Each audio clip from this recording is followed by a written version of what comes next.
Greetings of peace. Good morning, good afternoon, good evening, depending on which part of the world you live in. Today, on our Lead from Your Soul podcast, I want to talk about the emotional symptoms of low resilience, about the physical and mental. Today, we're talking about the emotional, and also we are looking at resilience from the inside out, which is the approach I use with my coaching. But before I do that, I want to introduce myself. My name is Dr. Aya Carey. I'm just a young lady, an adventurer, a wayfarer, crossing continents and cultures only to discover the truth that unites us all, our interconnection with each other and the universe. My story is one of intense transitions. I was born in Pittsburgh, Pennsylvania, and spent the first half of my childhood in Tripoli, North Africa, and the second half in Dublin, Ireland. And you don't have to be a cross-cultural specialist to imagine that's like living between worlds. I'm a certified leadership coach, credentialed by the International Coaching Federation, an emotional resilience coach and mentor, and an organizational leadership consultant. I'm also a published author and speaker. My goal is to transform the conception of leadership into one of inner peace, wisdom, and creation. I empower leaders to lead from their souls through conscious awareness via coaching and mentoring. I help ambitious professionals, executives, and change leaders to excel, to beat burnout, enhance performance, and increase productivity, and from a state of well-being. So just to recap, last session, we talked about the physical and mental symptoms of low emotional resilience. How do you know when you have low emotional resilience? It's important to recognize the symptoms in yourself and others so that you can behave in the appropriate manner. So if someone is having a low mood, then you want to have more compassion towards them and be open to be more understanding. Also, when you're in a low mood, you need to be able to recognize the symptoms so that you can be more cautious in terms of not making any major decisions and trying to avoid interaction so that you don't get into conflict with other people, right? Because if you're not in the right state of mind, you want to have some space to yourself and take care of you. So looking at the physical symptoms of low emotional resilience, you feel exhausted, tired, unable to keep up with simple tasks. The appetite changes, so some people overeat, they indulge in emotional eating. Others lose appetite for life and food. Then you have chronic illness. So it presents as poor health. So it could be like high blood pressure, diabetes, dyspepsia problems. There's so many. I guess the list is just almost endless with the conditions that can be like anxiety disorders. Well, I guess that's not physical, but in terms of physical, yes. IBS, digestive problems, yes. High blood pressure, fatigue, which is being tired all the time. Also insomnia and difficulty falling asleep. So for some, it's difficulty falling asleep. Others, it's difficulty staying asleep. And that was a presenting symptom for one of my clients. She was so stressed that it was really hard for her to fall asleep at night. And after 2 sessions of emotional resilience coaching, she reported being able to sleep. Both of us, actually. So mental symptoms. What are the mental symptoms of low emotional resilience? First, you have poor memory. It's hard to learn a new skill or learn a new language because it's hard to focus and concentrate. Lack of motivation or apathy. You're not interested in doing any activities involving other people or social activities. If you're working, you just focus on your work. Not really interested in doing anything. Like a sense of like, meh, like I don't care kind of thing. And it's just lack of interest really in life in general and in things that bring joy. A sense of despair, which is like an extreme case where people get to the point where they feel so depressed, they feel helplessness, which can lead to cynicism and indifference. Finally, the fourth mental symptom of low resilience is procrastination. So they feel overwhelmed, or you feel overwhelmed by self-doubt and fear that you lack the clarity to get things done. So you just keep procrastinating. And I don't know if you ever felt like that, but there are times when you're in a low mood and it's so hard to get things done because your thinking is working against you kind of thing. So today we're going to talk about the emotional symptoms. Number one And there's 4 of them. Number 1 is anxiety or depression. So you feel sad most of the time, and you have the urge to cry for no apparent reason. That's a symptom of low resilience. That's when your resilience plummets. And we do get less resilient. Our resilience kind of fluctuates, and then when we're tired, or we're hungry, or just when there's a lot going on around us sometimes. So it's different when you just have those low. We all go through ebbs and flows, right? But if it's something that's there for a long period of time, then that's when you know that you need to get help. Irritability or anger. So overreaction to stress. You just blow up when there's like the smallest irritant, and that can manifest as road rage or other risky behavior. It can also lead to conflict at home and at work. So if your relationship, the quality relationship is starting to wonder what's happening. Is it like because you have low emotional resilience that you're so irritable that it's really hard to maintain healthy relationships? Then number 3, in terms of emotional symptoms, is moodiness. And our psychological state affects our bodily hormones, which tend to fluctuate. So you get highs and lows, and a form of that would be maybe like bipolar disorder. I don't know, probably an extreme form of that, where it's just like, their highs and lows. That's, you just don't know when the person is going to flip. Number 4, the 4th emotional symptom is becoming isolated or overly clingy. And people who have low resilience, they can isolate themselves from social interaction as a defense mechanism, or they can become overly dependent on the family, close friends, which is unhealthy, because you need a healthy level of social or human interaction. So let's look at how do we address these series of relating to low resilience. And today I'm introducing this concept of resilience from the inside out. So most conventional approaches to resilience are based on the hypothesis that the human capacity for resilience is not inherent. So they're trying to instill resilience from the outside in. So it's an outside-in approach. You have these cognitive behavioral therapy, you have positive affirmations, meditation-based interventions. And while beneficial, they fall short of recognizing our inbuilt psychological immune system or resilience system. They're based on the hypothesis that our resilience is related to genetic factors, personal qualities, external determinants, social conditioning or the environment, also management strategies. So they think, you have to have a management strategy so that you can become resilient, right? And these things do work. However, our approach is that resilience is from the inside out. It's about awakening that inbuilt psychological system, which is the basis for a balanced, healthy mental state. So human experience is created, or how your mind works helps you awaken your innate well-being. So you get this psychological freedom that comes with that.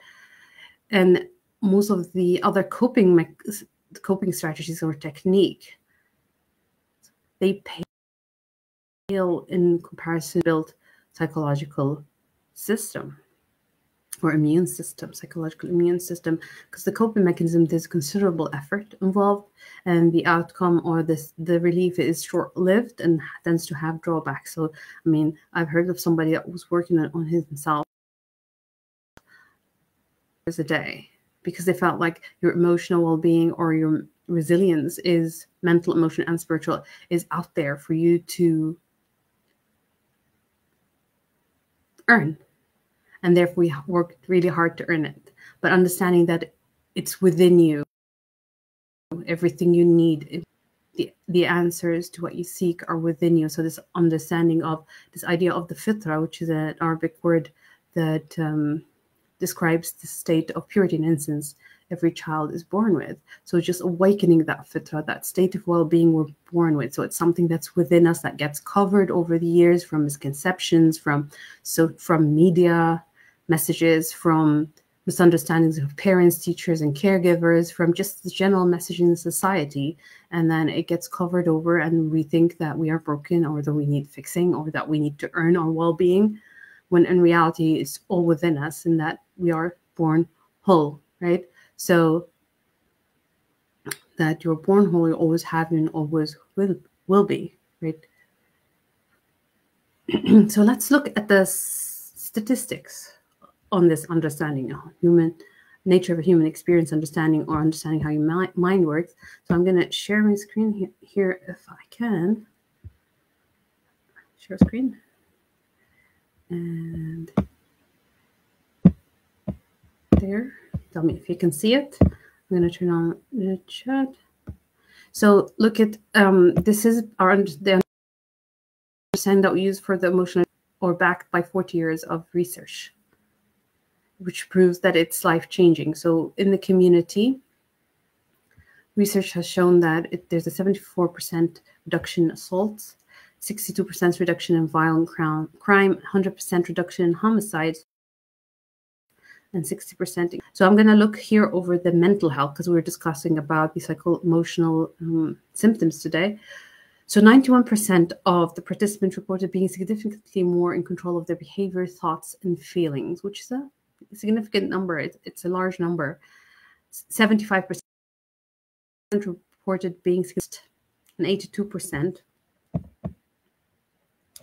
reported significantly higher self-esteem and positive changes in the marriage and personal relationship. And that was after 6 years of, they followed up for 6 years, and still had that increase in self-esteem and positive changes in marriage and relationships, which leads to a happier quality of life. So your life becomes happier. In terms of psychology, there was a 80% reduction in affective disorders. And affective disorders are disorders that relate to how we feel and think. So we're talking about bipolar disorders and depression. So there was an 80% reduction in depression and bipolar disorders, or anxiety. Oh, well, yeah. 84, and then the next one study showed that there's an 84% significant reduction in anxiety disorder, which is very common in the United States. I think I've mentioned that workplace stressors account for 120,000 deaths each year and are responsible for 190,000 billion in healthcare costs in the US. That's annual, that's yearly. And then look at the studies again here. Psychology, 79% reduction in adjustment disorders. Now, in relation to education, when these coaching training and coaching, human nature of experience-based understanding was implemented to training and coaching in schools, there was a 75% reduction in school discipline referrals and suspensions. There was a 500% increase in parental and 80% reduction in school truancy rates. And truancy rates are related to absence that's intentional, unauthorized, illegal, or unjustified. So they're just kids basically skipping school, or students skipping school for no reason. So there was an 80% reduction in that.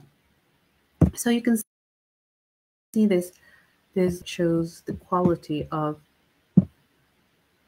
the quality, and that's my website. And looking at the resources page is my book and the free online full setting guidebook and workbook, as you can download it from www.drayek.com, the resources. I'm trying to get back to the actual podcast page.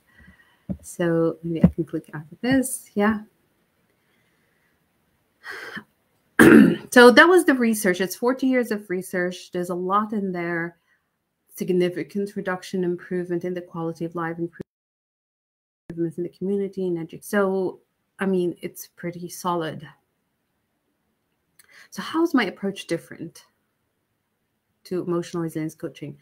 First, it's an inside-out approach that, awaken your inner well-being. And then also it's holistic approach. So it recognizes and acknowledges that we're not separate individuals at home and at work. It encourages us to bring all of our interests and strengths into all areas of our life and maximize our personal and professional potential. So you can't just maximize your professional potential without working your personal. It's all connected, maximizing both personal and professional.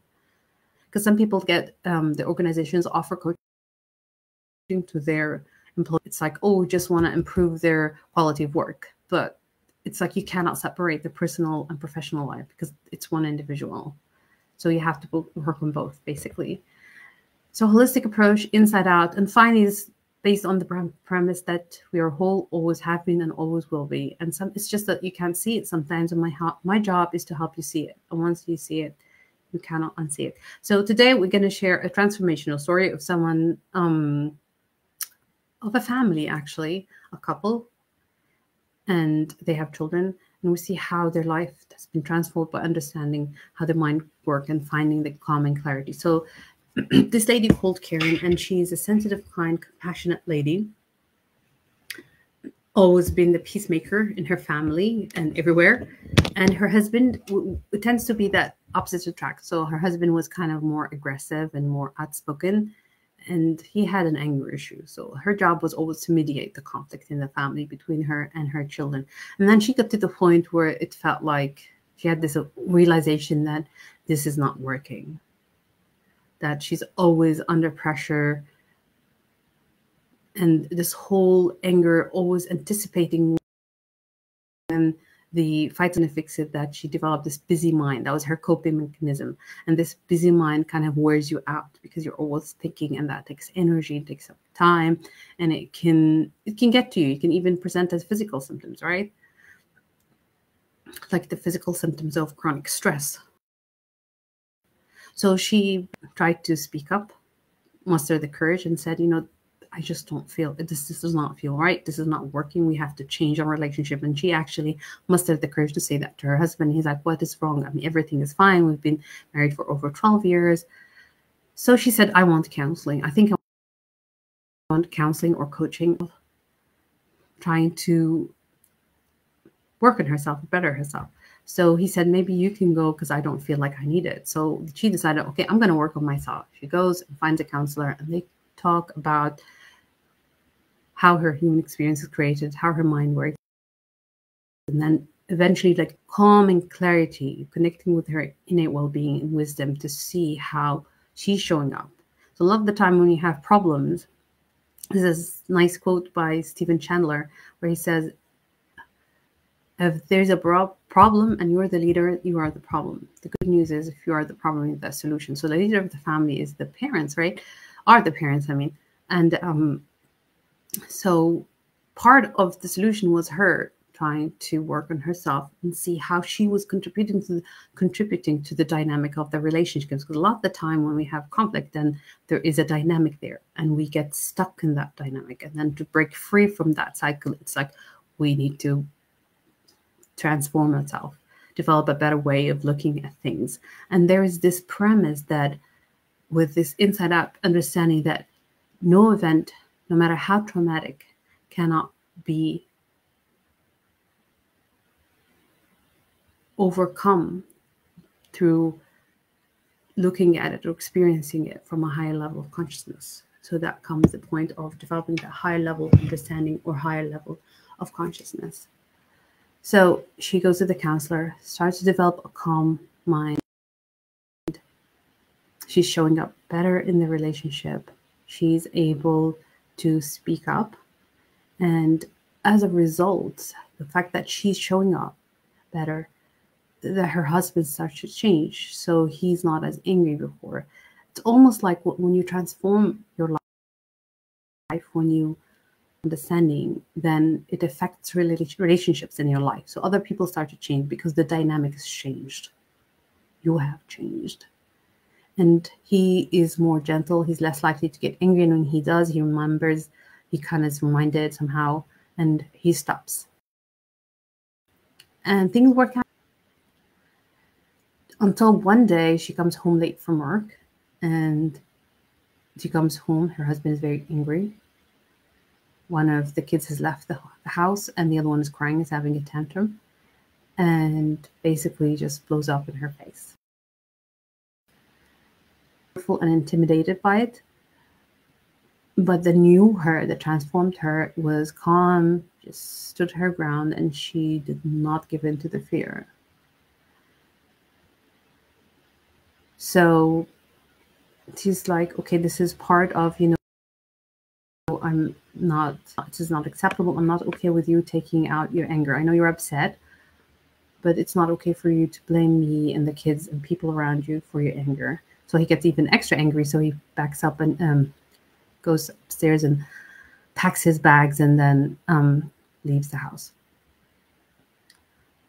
And she was okay with that. So she walks up to her daughter. Daughter starts crying because of the tension. She calms her down. Her son comes home. He says he wants to spend the night with his friend. And she's like, maybe it's good to have that space so you can go and stay with your friend. And she had a nice, quiet night with her daughter until her husband came home later on that night. They went to bed. She did not want to talk about it. And then the next morning, he was very remorseful. He felt like he did not like the way he was showing up, and he apologized, and he said, maybe we can just go for a weekend away. And her response was like, I wanted to think about it. So she got to the point where she's so calm that she doesn't want to jump at invitations. Normally she would say, yes, well, great, weekend away. But she's like, okay, I want to make sure this is right for me. So after thinking about it, it seemed like a great idea. They did go away and they developed a new kind of relationship. So they restored their marriage and they were ready to go home, and there was more love in their marriage. There's more connection and there's less anger in the family. So the interesting thing, like the takeaways from this whole conversation, is that the change in her, like the fact that she chose to transform her life, and that kind of affected everybody in the family, to the where her new understanding was her protection against this intimidation and the fear. And she did not go into those old behavior thinking patterns of, oh, I need to fix this. She's always anticipating problems and trying to fix them. But when from a calm mind, she's like, just be present, mindful in the moment, that from a place of clarity. And that managed not only to transform her life, but also the life of people around her. So that's like her husband, her children, everybody around her. She saved, basically they saved their marriage together, because it takes two, right, to have a marriage. And this is common that in relationships, opposites attract, a kind, quiet person, and then you have an aggressive, outspoken person. And that can sometimes lead to problems. But then just realizing when things are not going right is an opportunity for change, an opportunity for both of them to grow. So this challenge in the relationship was an opportunity for them, both of them, to grow and develop, to grow and basically increase their level of consciousness, their level of understanding, or embrace their higher version of themselves. And her thinking her busy mind was her coping mechanism, her way of dealing with the pressure, constant pressure. And that was not serving her, and it wasn't serving anybody, because it only perpetuated the vicious cycle of anger and blame. And her changing her life was a wake-up call for her husband to understand that it was time for him to change too, because initially he was kind of resistant.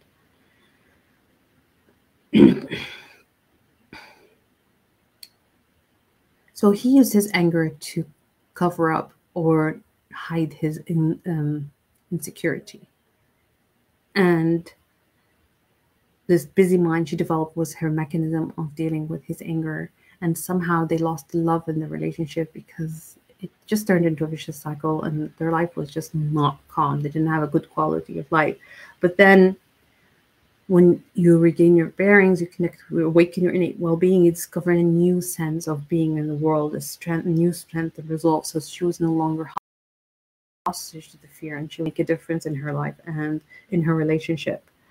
Her calm mind, our calm mind, and your calm mind will help you access your innate or inner wisdom.